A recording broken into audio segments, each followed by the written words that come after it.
നമസ്കാരം, ചാനലിലെ പുതിയ വീഡിയോയിലേക്ക് എല്ലാവർക്കും സ്വാഗതം. അപ്പോൾ വേനൽ നമ്മുടെ കേരളത്തെ വിഴുങ്ങിക്കൊണ്ടിരിക്കുകയാണെന്ന് എല്ലാവർക്കും അറിയാലോ. അപ്പോൾ കറണ്ട് കെട്ട് ഒരു ഭാഗത്ത്, ചൂടൊരു ഭാഗത്ത്, ഇപ്പോൾ AC വെക്കാൻ പറ്റാത്ത ആൾക്കാരുണ്ട്. AC-യുടെ കറണ്ട് ബില്ലിനെ കുറിച്ചുള്ള ടെൻഷൻ, അതുപോലെ പൈസയുടെ ബുദ്ധിമുട്ട്. അപ്പോൾ അതിൽ ഏറ്റവും കുറഞ്ഞതാണ് എല്ലാവരും ഇപ്പോൾ ഉപയോഗിക്കുന്നതാണ് ഈ വാട്ടർ കൂളറുകൾ, എയർ കൂളർ, വാട്ടർ കൂളർ.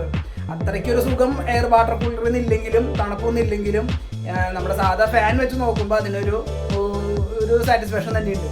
അപ്പോൾ ഞാനിന്ന് നമ്മുടെ ചെറിയ രീതിയിൽ, അതായത് കോസ്റ്റ് കട്ട് ചെയ്തിട്ട് ചെറിയൊരു വാട്ടർ കൂളർ സെറ്റ് ആക്കിയിട്ടുണ്ട്. അപ്പോൾ എൻ്റെ അടുത്തിരിക്കുന്ന മുതലാണ് സാധനം. അപ്പോൾ സക്സസ് ആയിട്ട് എനിക്ക് തോന്നി. അപ്പോൾ നിങ്ങളോട് കാണിക്കാനാണ് ഇന്നത്തെ വീഡിയോ. അപ്പോൾ ഇന്നത്തെ വീഡിയോ എന്ന് പറഞ്ഞു കഴിഞ്ഞാൽ വാട്ടർ കൂളർ, അതൊരു വാട്ടർ പ്യൂരിഫയർ വെച്ചിട്ട്, പഴയൊരു വാട്ടർ പ്യൂരിഫയറിൽ നിന്ന് ഒരു വാട്ടർ കൂളറാക്കി മാറ്റുന്നതാണ് വീഡിയോ.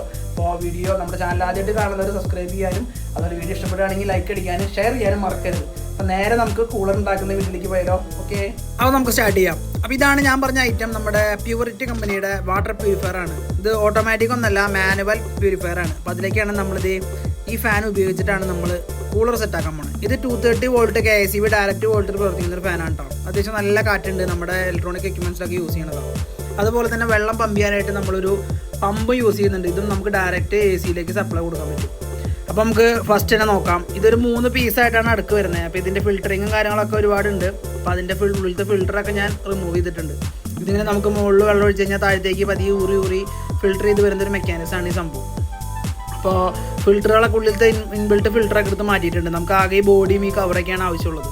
അപ്പോൾ ഇതാണ് നമ്മുടെ ഐറ്റം. ഇനി നമുക്കിതിലേക്ക് വർക്ക് സ്റ്റാർട്ട് ചെയ്യാം. അപ്പോൾ ആദ്യമായിട്ട് നമുക്ക് ഈ ഫസ്റ്റത്തെ ഈ മുകളിലത്തെ ഭാഗത്താണ് പരിപാടി തുടങ്ങാൻ പോകുന്നത്. ഇതിൻ്റെ മുകളിൽ അടപ്പും കാറിലൊക്കെ ഉള്ളത് കൊണ്ട് നമുക്ക് ബാക്കി കാറിലൊക്കെ എളുപ്പമാണ്. അതാണ് ഞാനിത് സെലക്ട് ചെയ്യാനുള്ള മെയിൻ കാരണം. അപ്പോൾ നമുക്ക് സ്റ്റാർട്ട് ചെയ്യാം. അപ്പോൾ ഈ ഫാൻ ഏകദേശം വില വരുന്നത് 280 രൂപ ആണ് കേട്ടോ. ഏകദേശം 300 രൂപയുടെ അടുത്താണ് ഈ ഫാന് നമുക്ക് വില വരുന്നത്. അപ്പോൾ ഇത്ര വില ഉള്ളതുകൊണ്ട് തന്നെ നമുക്ക് കോസ്റ്റ് കട്ടിങ്ങിൽ ഒരുപാട് ഉപയോഗമാണ്. മറ്റേ ഫാനൊക്കെ ഞാൻ നോക്കിയപ്പോൾ 1000-1200 രൂപയാണ് നമ്മുടെ സാധാ ഫാനൊക്കെ. പിന്നെ സാധാ ഫാൻ വെക്കാനുള്ളൊരു വലിപ്പം ഈ പ്യൂരിഫയറിന് ഇല്ലാത്തതുകൊണ്ടാണ് ഞാൻ ഈ ചെറുതെടുത്തത്. നമുക്ക് റൂമിനകത്തൊരു ഹ്യൂമിഡിറ്റി ഇൻക്രീസ് ചെയ്യാന്നുള്ളൊരു മെത്തേഡ് മാത്രമാണ് ഇതിനകത്ത് സെറ്റ് ചെയ്യുന്നത്. പിന്നെ ഈ മോട്ടറിന് ഏകദേശം 250 രൂപയാണ് നമുക്ക് വില ചെയ്തിട്ടാണ്. അപ്പോൾ ഏകദേശം 500 രൂപയാണ് എനിക്ക് ആകെ ചിലവ് വന്നത് ഇതിനകത്ത് ഇത് ചെയ്യാനായിട്ട്. പ്യൂരിഫയറിൻ്റെ ബോക്സ് ഉള്ളത് കൊണ്ട് അതിനകത്ത് സെറ്റ് ചെയ്തു. നമുക്ക് എന്തിനും സെറ്റ് ചെയ്യാം കേട്ടോ. ഇങ്ങനത്തെ ബക്കറ്റിലോ അല്ലെങ്കിൽ കന്നാസിലോ അങ്ങനെയൊക്കെ പല രീതിയിൽ സെറ്റാക്കാൻ പറ്റും. മെക്കാനിസം മാത്രം കണ്ടുപിടിച്ചാൽ മതി. അപ്പോൾ ഇതാണ് ഇതിൻ്റെ ഏറ്റവും ടോപ്പിലത്തെ കവർ വരുന്നത്. ഇതിലാണ് നമ്മൾ ഫസ്റ്റ് വെള്ളം ഒഴിച്ച് കൊടുക്കുക. സാധാ പ്യൂരിഫയറിൽ നമ്മൾ വെള്ളം ഒഴിക്കുന്നത് അതിലാണ്. എന്നിട്ട് അത് ഫിൽറ്റർ ചെയ്ത് താഴത്തെ ടാങ്കിൽ വന്ന് നിറയാണ് ചെയ്യുക. നമുക്ക് താഴെ പൈപ്പിൽ നിന്ന് അത് എടുക്കുകയും ചെയ്യാം. അപ്പോൾ ഇതിൻ്റെ ഒരു ഗുണം എന്ന് വെച്ച് കഴിഞ്ഞാൽ നമുക്ക് വെള്ളം മാറ്റി കളയാനായിട്ട് ആ പൈപ്പ് ഉപയോഗിച്ച് നമുക്ക് ഈ ഫിൽറ്റർ നമ്മൾ ഉപയോഗിക്കുന്ന വെള്ളം മാറ്റി കളയാനുള്ളൊരു ടെക്നിക്ക് കൂടെ അതിനകത്തുണ്ട്. അപ്പോൾ ഇതൊക്കെയാണ് ഇതിൻ്റെ അകത്തിരുന്ന ഫിൽറ്ററുകൾ. അപ്പോൾ ഇത് നമ്മൾ യൂസ് ചെയ്തിരുന്നതാണ്. പിന്നെ നമ്മൾ ഓട്ടോമാറ്റിക് ഫിൽറ്റർ വെച്ചപ്പോൾ ഇതെടുത്ത് മാറ്റിയതാണ്. അപ്പോൾ ഫിൽറ്ററൊക്കെ റിമൂവ് ചെയ്തിട്ട് നമുക്കിനി ഇതിലേക്ക് പരിപാടി സ്റ്റാർട്ട് ചെയ്യാം. അപ്പോൾ ഫസ്റ്റത്തെ പരിപാടിയാണ് ഞാൻ ഈ സംഭവം ചെയ്തത്. നമ്മളെ സെൻട്രലായിട്ട്, അതായത് ഫസ്റ്റ് ബോഡിയുടെ വെള്ളം, അതായത് ഫിൽറ്ററിൽ നടക്കുന്ന ഭാഗമൊക്കെ ഞാൻ ക്ലോസ് ചെയ്തിട്ടുണ്ട്. അതായത് ഇതിൻ്റെ നോർമലി ഇതിന് ഒരുപാട് ഹോൾസും കാര്യങ്ങളൊക്കെ കൊടുത്തിട്ടുണ്ട്. അപ്പോൾ ആ ഫിൽറ്റർ ചെയ്യുന്ന ഭാഗം നമ്മൾ പശയിട്ട് അടച്ചിട്ടുണ്ട്. അപ്പോൾ നമുക്കിനി വേണ്ടത് ഈ മുകളിലത്തെ ടോപ്പിൽ നിന്ന് താഴത്തെ ടാങ്കിലേക്ക് ഡയറക്റ്റ് വെള്ളം പോകാനായിട്ടൊരു ഹോൾ ഇടണം. അപ്പോൾ അതിനെന്ത് നമ്മൾ കറക്റ്റായിട്ട് ലൈൻ മാർക്ക് ചെയ്തിട്ടുണ്ട്. ഇനി അത് കട്ട് ചെയ്ത് മാറ്റിയിട്ട് വേണം. അപ്പോഴാണ് നമുക്ക് ഈ മുകളിലേക്ക് പമ്പ് ചെയ്ത് തരുന്ന വെള്ളം നേരെ താഴത്തേക്ക് ടാങ്കിലേക്ക് തിരിച്ച് പോകുള്ളൂ. അപ്പോൾ അതൊരു ഫ്ലോ, അങ്ങനത്തെ ഒരു മെക്കാനിസം ആയിട്ടാണ് നമ്മുടെ കൂളർ വർക്ക് ചെയ്യുന്നത്. അതേ വെള്ളം തന്നെ പമ്പ് ചെയ്ത് മുകളിലെത്തിക്കുക എന്നുള്ളതാണ് നമ്മുടെ ലക്ഷ്യം. അപ്പോൾ അതേ ഇനി നമുക്ക് ഹോൾ ഇടാനുള്ള പരിപാടിയാണ്. അപ്പോൾ കട്ടർ ഉപയോഗിച്ചിട്ടാണ് നമ്മളിത് ഹോൾ അടിക്കുന്നത്. അപ്പോൾ കട്ടറൊക്കെ യൂസ് ചെയ്യുമ്പോൾ സൂക്ഷിക്കുക. നമുക്ക് എക്സ്പീരിയൻസ് ഉള്ള കാരണം കുഴപ്പമില്ല. അല്ലാത്തവരൊക്കെ ഗ്ലാസ്സൊക്കെ വെച്ചിട്ടാണ് ഇത് കട്ട് ചെയ്യാനായിട്ട്. അപ്പോൾ വട്ടത്തിൽ കട്ട് ചെയ്യാൻ ഇത്തിരി ബുദ്ധിമുട്ടുള്ള കാരണം ഞാൻ ചതുരത്തിൽ തന്നെ കട്ട് ചെയ്തു. എന്നിട്ടൊരു പൈപ്പ് വയ്ക്കാനുള്ള പരിപാടിയാണ്. അപ്പോൾ അതേ കട്ടിങ് അങ്ങനെ നടക്കട്ടെ. അങ്ങനെ നമ്മൾ സ്ക്വയർ കട്ട് ചെയ്തെടുത്തിട്ടുണ്ട്. അപ്പോൾ സ്ക്വയർ കട്ട് ചെയ്തപ്പം നമ്മുടെ ഫിൽറ്റർ ഇരുന്ന ഭാഗത്തൊരു പിസർ സൈഡിലേക്ക് തള്ളി നിൽക്കുന്നുണ്ട്. അപ്പോൾ അതൊന്ന് കട്ട് ചെയ്ത് മാറ്റും ഞാൻ. എന്തായാലും നമുക്ക് ഈ ഓസ് കറക്റ്റായിട്ട് ഇറക്കാൻ പറ്റുള്ളൂ. അപ്പോൾ ഓസ് വെക്കണം എന്തിനാന്ന് വെച്ച് കഴിഞ്ഞാൽ വെള്ളം കറക്റ്റായിട്ട് താഴത്തേക്ക് പോകാൻ വേണ്ടിയിട്ടാണ്. അല്ലെങ്കിൽ ആ ഗ്യാപ്പിൽ കൂടെയൊക്കെ വെള്ളം നമ്മുടെ ഫിൽറ്റർ ചെയ്ത സമയത്ത് പോണ വെള്ളം പോലെ സൈഡിലേക്കൊക്കെ ഇറങ്ങാനുള്ള ടെൻഡൻസി വരും. അപ്പോൾ ഞാൻ ജസ്റ്റ് മുകളിലൊരു പീസ് പൈപ്പ് വെച്ചിട്ട് നേരിട്ട് താഴത്തേക്ക് ടാങ്കിലേക്ക് കണക്റ്റുള്ള പരിപാടിയാണ്. അപ്പോൾ നമ്മൾ അതിന് വേണ്ടിയിട്ട് MCയിൽ ഇത് സെറ്റാക്കിയിട്ടുണ്ട്. MCയിൽ ഇട്ടിട്ട് വേണം നമുക്ക് ആ പൈപ്പ് ഒട്ടിച്ച് കൊടുക്കാനായിട്ട്. MCയിൽ ഒരു ഗുണം എന്ന് വെച്ച് കഴിഞ്ഞാൽ നല്ല സ്ട്രോങ് ആണ്. അതുപോലെ വാട്ടർ പ്രൂഫായിട്ട് ഇരുന്നോളും ചെയ്യും. തുള്ളി വെള്ളം അങ്ങോട്ടും ഇങ്ങോട്ടും പുറത്തേക്കൊന്നും പോകില്ല. അപ്പോൾ MCയിൽ നിങ്ങൾക്ക് വാട്ടർ ലീക്കേജിനൊക്കെ യൂസ് ചെയ്യാൻ നല്ലൊരു സെറ്റപ്പ് കൂടിയാണ് കേട്ടോ. അപ്പോൾ അതേ നമ്മുടെ ഓസിലേക്ക് നമ്മുടെ MCയിൽ ഇട്ട് കൊടുത്തിട്ടുണ്ട്. നല്ലപോലെ ടൈറ്റ് പോലെ നമ്മൾ ചെയ്യുന്നുണ്ട് കേട്ടോ. കാരണം ലീക്ക് വന്നു കഴിഞ്ഞാൽ ബുദ്ധിമുട്ടാണ്. ലീക്ക് വന്നു കഴിഞ്ഞാൽ ഒരു കുറച്ച് സമയം വരയ്ക്കും മേടിക്കും ടാങ്കിലെ വെള്ളം തീർന്നു പോകും. അപ്പോൾ അതിൻ്റെ മോട്ടർ കത്തിപ്പോവുക അങ്ങനത്തെ ഇഷ്യൂസൊക്കെ ഇല്ല. അപ്പോൾ നമ്മൾ വെള്ളം ഒരു കാരണവശാലും നമ്മൾ പമ്പ് ചെയ്യുന്ന വെള്ളം പുറത്തേക്ക് പോകാനോ അല്ലെങ്കിൽ ലീക്ക് ചെയ്ത് പോകാനോ സമ്മതിക്കരുത്. കാരണം അത് ആ മോട്ടറിനെ കേടുവരുത്തും. അപ്പോൾ അതേ പൈപ്പ് നല്ല ഭംഗിയായിട്ട് നമ്മളത് സെറ്റാക്കിയിട്ടുണ്ട്. ഇനി ഒരു മണിക്കൂർ കൊണ്ട് അത് ഉണങ്ങിക്കോളും. അപ്പോൾ അത് ഉണങ്ങുന്ന സമയം കൊണ്ട് നമുക്ക് അടുത്ത പരിപാടി സെറ്റാക്കാം. അപ്പോൾ MC ഇടുമ്പോൾ ഉള്ളൊരു ബുദ്ധിമുട്ടാണ് ഇതേപോലെ പൊളിഞ്ഞ് പോകുന്നത്. അതിന് നല്ലൊരു ടിപ്പ് ഞാൻ പറഞ്ഞുതരാം. കുറച്ച് വെള്ളം കയ്യിൽ പറ്റിയിട്ട് ആക്കി കഴിഞ്ഞാൽ നല്ല ഫിനിഷിങ്ങിൽ MC നമുക്ക് പേസ്റ്റ് ചെയ്യാൻ പറ്റും. നമ്മളിത് ഇങ്ങനെ ഡയറക്റ്റ് തേക്കുമ്പോൾ കണ്ടോ, അതിങ്ങനെ ഇപ്പോൾ നമ്മളത് കൈ എടുക്കുമ്പോൾ കൂട്ടത്തിൽ ഇങ്ങോട്ട് പോരും. അപ്പോൾ തേച്ചതിന് ശേഷം കുറച്ച് വെള്ളം അതിൻ്റെ മുകളിലാക്കി കഴിഞ്ഞ് കഴിഞ്ഞാൽ നല്ല ഫിനിഷിങ്ങോട് കൂടി MC എവിടെ വേണമെങ്കിൽ ഇടാം കേട്ടോ. പാലിലൊക്കെ MC യൂസ് ചെയ്യുന്നവരുണ്ടെങ്കിൽ അങ്ങനെ സെറ്റാക്കി മതി. അപ്പോൾ നമ്മുടെ ഓസ് നമ്മൾ സെറ്റ് ചെയ്ത് നേരെ ടാങ്കിലേക്ക് സെറ്റ് ചെയ്തിട്ടുണ്ട്. അപ്പോൾ നമുക്ക് പമ്പ് ചെയ്ത് തന്നെ വെള്ളം ഈ ഓസ് വഴി തിരിച്ച് ടാങ്കിലേക്ക് വന്നോളൂ. അതാണ് നമ്മൾ ഓസ് സെറ്റ് ചെയ്തേക്കണത്. ഇനി അടുത്ത പരിപാടി എന്ന് പറഞ്ഞു കഴിഞ്ഞാൽ നമ്മുടെ ഫാൻ വെക്കാനുള്ള ഹോൾ അടിക്കുക എന്നുള്ളത്. അപ്പോൾ ഫാൻ നമ്മൾ ഫ്രണ്ടിലാണ് സെറ്റാക്കാൻ പോകുന്നത്. അപ്പോൾ ഇതിൽ വെള്ളം വരുന്നു, ഫ്രണ്ടിൽ നിന്ന് നമ്മൾ തണുത്ത കാറ്റ് ഫ്രണ്ടിൽ കൂടെ വരാനായിട്ട് നമ്മൾ ഫാൻ വെക്കാൻ പോകും. അപ്പോൾ ഫാൻ വെക്കാൻ വേണ്ടി നമ്മൾ ഏകദേശം അതിൻ്റെ ഒരു അളവ് വെച്ചിട്ട് കറക്റ്റായിട്ട് ലൈൻ മാർക്ക് ചെയ്തിട്ടുണ്ട്. ഇനി അത് കട്ട് ചെയ്തിട്ട് വേണം ഫാൻ സെറ്റാക്കാനായിട്ട്. അങ്ങനെ നമ്മുടെ കൂളിംഗ് ഫാനിൻ്റെ അളവൊക്കെ മാർക്ക് ചെയ്തിട്ടുണ്ട്. അപ്പോൾ നമ്മൾ ഫാൻ വെച്ചിട്ട് സെൻറ്റർ ഭാഗം മാത്രമേ കട്ട് ചെയ്യാൻ പാടുള്ളൂ. ഫുള്ളായിട്ട് കട്ട് ചെയ്ത് കഴിഞ്ഞാൽ ഫാൻ പുറത്തേക്ക് അടിക്കും. അപ്പോൾ ഔട്ടർ ലൈനാണ് അതിൻ്റെ സ്ക്രൂവിങ് പാർട്ട്. ഈ റൗണ്ട് വരച്ചേക്കണതാണ് നമ്മുടെ ലീഫ് കറങ്ങുന്ന ഭാഗം. അപ്പോൾ ആ ഭാഗം നമുക്ക് അവിടെ നിന്ന് മുറിച്ച് മാറ്റാം. അപ്പോൾ അതിന് വേണ്ടിയിട്ട് ഇത് നമുക്ക് എന്തായാലും സ്ക്വയർ കട്ട് ചെയ്യാൻ പറ്റില്ല. അത് കാരണം ഇച്ചിരി ടൈം എടുത്തിട്ടാണെങ്കിലും വേണ്ടില്ല നമ്മൾ സോൾഡറിങ് അയൺ വെച്ചിട്ടാണ് ആ റൗണ്ട് കട്ട് ചെയ്യണത്. അപ്പോൾ റൗണ്ട് കട്ട് ചെയ്യാനുള്ള സാധനം നമ്മുടെ കയ്യില്ലാത്തതാണ് ഞാൻ സോൾഡറിങ് അയൺ ഉപയോഗിച്ച് ഇങ്ങനെ ഹോളിട്ട് ഫുള്ളാക്കി ഹോളിട്ടിട്ട് ഇങ്ങനെ പറിച്ചെടുക്കാനുള്ള പരിപാടിയാണ് സെറ്റ് ചെയ്യുന്നത്. അപ്പോൾ ഇനി സോൾഡറിങ് അയൺ വെച്ച് നമുക്ക് ഹോളിട്ട് പൂർത്തീകരിക്കാം. ഇച്ചിരി ടൈം എടുത്തൊരു പരിപാടി.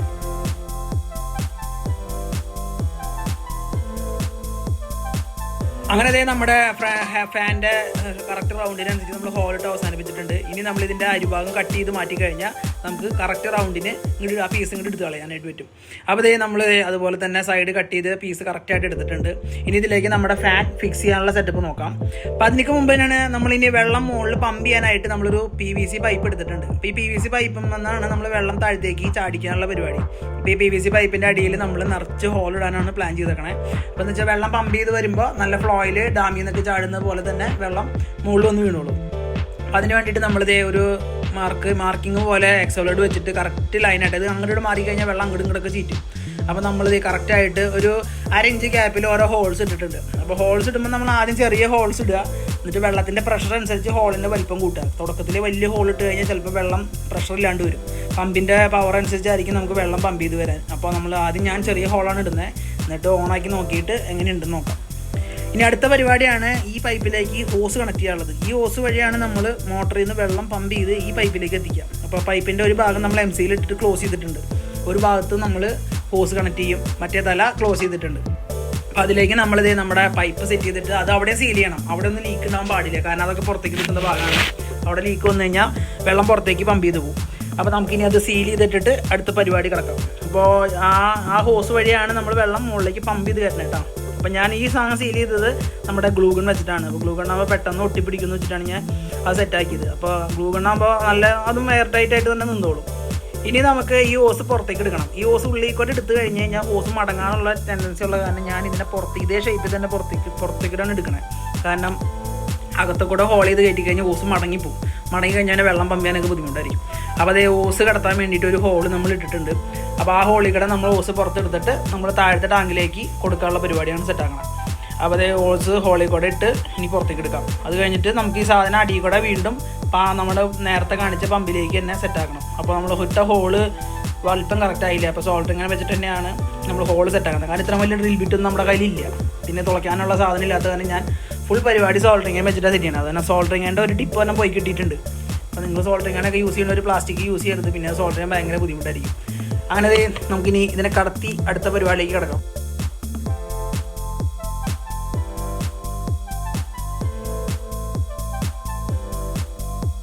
അങ്ങനെ നമ്മുടെ ഹോസ് കണക്ട് ചെയ്ത് നമ്മളിതേ കടത്തി വിട്ടിട്ടുണ്ട്. അപ്പോൾ ഈ മുകളിലത്തെ ഭാഗം ഞാൻ ഇപ്പോൾ ഒട്ടിക്കുന്നില്ല. കാരണം നമ്മൾ വെള്ളം പമ്പ് ചെയ്തിട്ട് അത് ലെവൽ കറക്റ്റ് ചെയ്തിട്ട് നമ്മൾ തല ഒട്ടിക്കുന്നുള്ളൂ. അപ്പോൾ തൽക്കാലം ഞാൻ അങ്ങനെ തന്നെ സെറ്റ് ചെയ്തേക്കണം. അപ്പോൾ അതിൻ്റെ അടിയിലാണ് ഹോൾസ് നമ്മൾ സെറ്റ് ചെയ്തേക്കണേ. അപ്പോൾ താഴത്തേക്ക് എത്താവുന്ന പോലെ നമ്മൾ സെറ്റാക്കിയിട്ടുണ്ട്. ഇനി നമ്മൾ ഈ ഹോസ് നേരെ അടുത്ത ടാങ്കിൻ്റെ അടിയിലേക്ക് പോകണം. അപ്പോൾ അതാണ് നിൽക്കട്ടെ. അതിന് അടുത്ത് നമുക്ക് മോട്ടർ സെറ്റ് ചെയ്യാനാണ്. അപ്പോൾ മോട്ടർ നമുക്കിപ്പോൾ ഒട്ടിച്ച് വയ്ക്കാം, അല്ലെങ്കിൽ താഴെ വെറുതെ വെച്ചാലും പമ്പ് ചെയ്തോളും. ഇതൊരു സബ്മേഴ്സിബിൾ പമ്പാണ്. കാരണം ഇതിനകത്ത് വെള്ളം ആ ഉള്ളിൽ കൂടെ വലിച്ച് മുകളിലേക്ക് കൂടെ തള്ളിക്കോളും. നമുക്ക് വേറെ അടിയിലേക്ക് ഇൻലെറ്റ് കണക്ടറൊന്നും കൊടുക്കേണ്ട ആവശ്യമില്ല. നേരിട്ട് ടാങ്കിൽ വെള്ളത്തിൽ മുക്കിയിടുന്ന ഒരു സിസ്റ്റമാണ് ഈ മോട്ടർ. ഇത് നമ്മൾ ഈ ഫിഷ് ടാങ്കിലൊക്കെ യൂസ് ചെയ്യാൻ വേണ്ടി സെറ്റ് ആക്കണതാണ്. അപ്പോൾ ഇത് നമ്മളവിടെ പശയിട്ട് ഞാൻ എന്തായാലും തൽക്കാലം പശയിട്ട് ഒട്ടിച്ചിട്ടുണ്ടല്ലേ, നമ്മൾ എടുത്തുകൊണ്ട് കിടക്കുമ്പോൾ മോട്ടർ അങ്ങോട്ടും ഇങ്ങോട്ടൊക്കെ ചാടും. അപ്പോൾ ഗ്ലൂ ഗൺ ഉപയോഗിച്ചിട്ട് നമ്മളിതേ മോട്ടറിന് ചെറിയ രീതിയിലൊന്ന് സീറ്റിംഗ് ആക്കിയിട്ടുണ്ട്. പിന്നെ അടുത്ത പരിപാടി ഈ ഇതിലേക്ക് കണക്ഷൻ കൊടുക്കുക എന്നുള്ളതാണ്. അപ്പോൾ ഇങ്ങനെ നമുക്ക് ഫ്രണ്ടിൽ നിന്ന് നോക്കി കഴിഞ്ഞാൽ ഗ്ലാസിൻ്റെ ഉള്ളിൽ, അതായത് അടിയിലത്തെ ചാമ്പറിൻ്റെ ഉള്ളിലാണ് നമ്മുടെ മോട്ടർ വരുന്നത്. മുകളിൽ നമ്മുടെ ഫാനും സെറ്റപ്പൊക്കെ കൊടുത്തിട്ടുണ്ട്. ഇനി നമുക്ക് ഈ ഓസിനെ ടാങ്കിൻ്റെ അടിയിലത്തെ മോട്ടറിലേക്ക് കണക്ട് ചെയ്യണം. അപ്പോൾ അത് നമ്മൾ ഇതുപോലെ തന്നെ സൈഡിൽ ഹോൾ അടിച്ചിട്ട് നമ്മൾ മോട്ടറിൻ്റെ ഇതിലേക്ക് കൊടുത്തിട്ടുണ്ട്. അപ്പോൾ ഞാനിത് ഇങ്ങനെ വളച്ച് നിർത്താനുള്ള കാരണം ഓസ് ബെൻഡാവാതിരിക്കാൻ വേണ്ടിയിട്ടാണ്. എൽബോ എൻ്റെ ഉണ്ടായില്ല. അതിൻ്റെ എൽബോ ഇട്ട് ചെയ്യുകയാണെങ്കിൽ ഒന്നും കൂടെ ഫിനിഷിംഗ് ആയിട്ട് വരും. അപ്പോൾ ഞാൻ ഒരു പരീക്ഷണാടിസ്ഥാനത്തിൽ ചെയ്ത കാരണം എളുപ്പത്തിന് അങ്ങനെ തന്നെ ചെയ്തു. അപ്പോൾ നിങ്ങളുടെ കയ്യിൽ എൽബോ ഇട്ട് ചെയ്യുന്നവർക്ക് എൽബോ ഇട്ട് ചെയ്യാം. അപ്പോൾ ഇതാണ് ഏകദേശം ഒരു രൂപം. നമ്മൾ മോട്ടറൊക്കെ വെച്ച് കഴിഞ്ഞ് കഴിഞ്ഞാൽ ഇങ്ങനെയാണ് നമുക്ക് പുറമേ നിന്ന് കാണുക. ഇനി നമുക്ക് ഫാൻ അതിലേക്ക് സെറ്റ് ചെയ്യണം. നമ്മുടെ കൂളിംഗ് ഫാൻ നല്ല രീതിയിൽ നമ്മൾ സ്ക്രൂ ചെയ്ത് പിടിപ്പിച്ചിട്ടുണ്ട്. അപ്പോൾ നല്ല കാറ്റുള്ളൊരു ഫാനാണ് അത്. കാരണം ഇത് വലിയ വലിയ ഇലക്ട്രോണിക്സ് ഉപകരണങ്ങളിൽ വരുന്നൊരു ഫാനാണ്. എ സി ഫാൻ തന്നെയാണ്. അതുകൊണ്ട് തന്നെ നമുക്ക് വേറെ സർക്യൂട്ടൊന്നും ഉണ്ടാക്കേണ്ട ആവശ്യമില്ല, ഡയറക്റ്റ് സെറ്റാക്കാം. ഇനി അടുത്ത പരിപാടിയാണ് ബാക്ക് സൈഡിൽ ഒരു ഹോൾ. നമുക്ക് ബാക്ക് സൈഡിൽ നിന്ന് ഹോൾ ഉണ്ടെങ്കിൽ മാത്രമേ എയർ ബാക്കിൽ നിന്ന് വലിച്ച് ഫ്രണ്ടിലേക്ക് നമുക്ക് പമ്പ് ചെയ്ത് തരുള്ളൂ. അപ്പോൾ നമ്മൾ ബാക്ക് സൈഡ് ചെയ്ത് നല്ലൊരു കഷ്ണം ആ ഫാനിൻ്റെ അളവിൽ തന്നെ പീസ് മുറിച്ച് മാറ്റിയിട്ടുണ്ട്. അപ്പോൾ ഇനി നമുക്ക് ചെയ്യാനുള്ളത് നമ്മുടെ മോട്ടറിന് ഒരു സ്വിച്ച് വെച്ച് കൊടുക്കണം. അല്ലെങ്കിൽ മോട്ടർ വെള്ളമില്ലാത്ത സമയത്ത് നമുക്ക് ഫാൻ കറക്കാൻ പറ്റില്ല. അപ്പോൾ അതിന് നമ്മൾ സാധാ ഒരു 1 വേ സ്വിച്ചും കൊടുത്തിട്ടുണ്ട്. അപ്പോൾ നമുക്ക് ഫാൻ സെപ്പറേറ്റ് വേണമെങ്കിൽ കറക്കാം, അതുപോലെ പമ്പ് ചെയ്യണത് നമുക്ക് സെപ്പറേറ്റ് കൺട്രോൾ ചെയ്യാൻ പറ്റും. അങ്ങനെ നമ്മുടെ പണി ഏകദേശം ഫുള്ളായിട്ടുണ്ട്. അങ്ങനെ കുറച്ച് നേരത്തെ എഫേർട്ടിന് ശേഷം നമ്മുടെ സാധനം സെറ്റായി കൈ കിട്ടിയിട്ടുണ്ട്. അപ്പോൾ നമ്മൾ വീട്ടിൽ തന്നെ നമ്മുടെ പഴയ ഒരു വാട്ടർ ഫിൽറ്റർ ഉപയോഗിച്ചിട്ടുണ്ടാക്കിയ കൂളറാണ്. ഇനി ഇതിൻ്റെ ടെസ്റ്റിങ്ങിലേക്ക് പോവാം. അപ്പോൾ കൂളർ ഇഷ്ടപ്പെടുകയാണെങ്കിൽ ലൈക്ക് അടിക്കുക. ഇതവർ ഉണ്ടാക്കി നോക്കണം എന്ന് ഞാൻ പറയില്ല, കാരണം ഈ സാധനങ്ങളൊക്കെ കിട്ടിയെന്ന് വരില്ല. അല്ലാത്ത രീതിയിൽ സെറ്റ് ചെയ്യാനൊക്കെ പറ്റും. ബക്കറ്റിലോ അല്ലെങ്കിൽ ഡ്രമ്മിലൊക്കെ സെറ്റാക്കാൻ പറ്റും. അത്ര വലിയ തണുപ്പ് കിട്ടിയില്ലെങ്കിലും സാധാ ഫാനിനെ വെച്ച് നോക്കുമ്പോൾ ചെറിയൊരു കൂളിംഗ് നമുക്ക് ഇതിൽ നിന്ന് കിട്ടും. അതാണ് ഇതിൻ്റെ പ്രത്യേകത. നമുക്ക് ഇതിനെ ടെസ്റ്റ് ചെയ്ത് നോക്കാം. അങ്ങനെ നമ്മുടെ വാട്ടർ കൂളർ ടെസ്റ്റിങ്ങിനുള്ള സമയമായി. അപ്പോൾ നമുക്ക് വെള്ളം മുകളിൽ നിന്ന് തന്നെ ഇതുപോലെ ഫീഡ് ചെയ്ത് കൊടുക്കാനായിട്ട് പറ്റും. അപ്പോൾ നമുക്ക് മുകളിൽ കൂടെ ഒഴിച്ച് കഴിഞ്ഞാൽ താഴത്തെ ചാമ്പറിൽ വന്ന വെള്ളം ഫില്ലായിക്കോളും. ഏകദേശം ഒരു 5-6 ലിറ്ററോളം വെള്ളം ഇതിനകത്ത് ടാങ്കിൽ കൊള്ളൂട്ടോ. അപ്പോൾ 6-7 ലിറ്ററാണെന്ന് തോന്നുന്ന കപ്പാസിറ്റി. അപ്പോൾ ഏകദേശം ഒരു 6-7 കപ്പ് വെള്ളം, 6-7 അതിന് കൂടുതൽ കപ്പ് വെള്ളം നമുക്ക് അതിനകത്ത് ഒഴിക്കാൻ പറ്റും. അപ്പോൾ തണുത്ത വെള്ളം ഒഴിക്കുന്നവർക്ക് തണുത്ത വെള്ളം ഒഴിക്കാം, ഐസ് ഇടുന്നവർക്ക് ഐസ് ഇടാം. മുകളിലത്തെ ചാമ്പറിൽ ഐസ് ഇട്ട് കഴിഞ്ഞാൽ നല്ല തണുപ്പ് കിട്ടും കേട്ടോ. അപ്പോൾ നമ്മുടെ വെള്ളം നമ്മൾ സെറ്റ് ചെയ്തിട്ടുണ്ട്, വെള്ളം ഒഴിച്ചിട്ടുണ്ട്. അപ്പോൾ ഫസ്റ്റ് നമ്മുടെ ഫാൻ നമ്മൾ തുറന്നിട്ടുണ്ട്. ഇപ്പോൾ നമ്മൾ മോട്ടർ സ്വിച്ച് വെച്ച് കൺട്രോൾ ചെയ്ത കാരണം നമുക്ക് വെള്ളം ആവശ്യമുണ്ടെങ്കിൽ മാത്രം പമ്പ് ചെയ്യാൻ സെറ്റപ്പ് ഉണ്ട്. അതാണ് നമ്മൾ സ്വിച്ച് വെച്ചതിൻ്റെ ഗുണം. ഫാൻ മാത്രമായിട്ട് യൂസ് ചെയ്യാം. അതുപോലെ സ്വിച്ച് ഓൺ ചെയ്ത് കഴിഞ്ഞാൽ നമ്മുടെ വെള്ളം പമ്പ് ചെയ്യാൻ സ്റ്റാർട്ട് ചെയ്തിട്ടുണ്ട്. അപ്പോൾ നല്ല ഫോഴ്സിൽ നല്ല രീതിയിൽ വെള്ളം ചാടുന്നുണ്ട്. അപ്പോൾ നല്ല തണുത്ത കാറ്റ് നമുക്ക് ഇവിടെ നിന്ന് കിട്ടും. അതുപോലെ ഐസ് ക്യൂബൊക്കെ യൂസ് ചെയ്യുകയാണെങ്കിൽ നല്ല രീതിയിൽ തണുപ്പായിരിക്കും കേട്ടോ. ഇപ്പം മുകളിലത്തെ ചാമ്പറിൽ ചുമ്മാ വെള്ളം നമ്മൾ കുപ്പിയിൽ വെള്ളം ഐസാക്കിയിട്ട് ജസ്റ്റ് ഇട്ട് കഴിഞ്ഞാൽ നല്ല തണുത്ത കാറ്റ് വീശും കേട്ടോ. അപ്പോൾ നമ്മുടെ വെള്ളം അടിയിൽ നിന്ന് പമ്പ് ചെയ്ത് മുകളിലെത്തി അത് തിരിച്ച് നമ്മൾ നേരെ ചെയ്ത പൈപ്പിൽ കൂടെ താഴേക്ക് എത്തും. അതുകൊണ്ട് തന്നെ വാട്ടർ വേസ്റ്റേജ് ഒന്നും തന്നെ ഇല്ല. ഒരു ദിവസം ഉപയോഗിച്ച് കഴിയുമ്പോഴാണ് പിന്നെ കുറച്ച് വെള്ളം ഫീഡ് ചെയ്യേണ്ടത്. അപ്പോൾ നമ്മുടെ വാട്ടർ കൂളർ എന്തായാലും സക്സസ് ആയിട്ടുണ്ട്. അപ്പോൾ നമ്മുടെ വീഡിയോ ഇഷ്ടപ്പെടുകയാണെങ്കിൽ ലൈക്ക് അടിക്കാനും അതുപോലെ ചാനൽ സബ്സ്ക്രൈബ് ചെയ്യാനും മറക്കരുത്. അപ്പോൾ നമ്മുടെ കൂളർ എന്തായാലും ഇനി ഒരു നൈറ്റ് ഫുള്ളായിട്ട് വർക്ക് ചെയ്ത് സെറ്റപ്പ് ആക്കി എടുക്കാം. ഇതാണ് നമ്മുടെ കൂളറിൻ്റെ മൊത്തത്തിലുള്ള വ്യൂ. ഇപ്പോൾ ഒരു ദിവസം ഞാൻ ഫുള്ളായിട്ട് ഉപയോഗിച്ചു കേട്ടോ. അപ്പോൾ സംഭവം കൊള്ളാം. എന്തായാലും ഉപയോഗിച്ചതിന് ശേഷം അമ്മയ്ക്ക് ജലദോഷം പിടിച്ചിട്ടുണ്ട്. അപ്പോൾ ഉപയോഗിക്കുമ്പോൾ കുറച്ച് അകത്തി പിടിച്ച് കിടക്കുന്നവർക്ക് അടുത്ത് വയ്ക്കാതെ കുറച്ച് അകലെ വെച്ച് യൂസ് ചെയ്യാം. ഇത്രേ ഉള്ളൂ കേട്ടോ.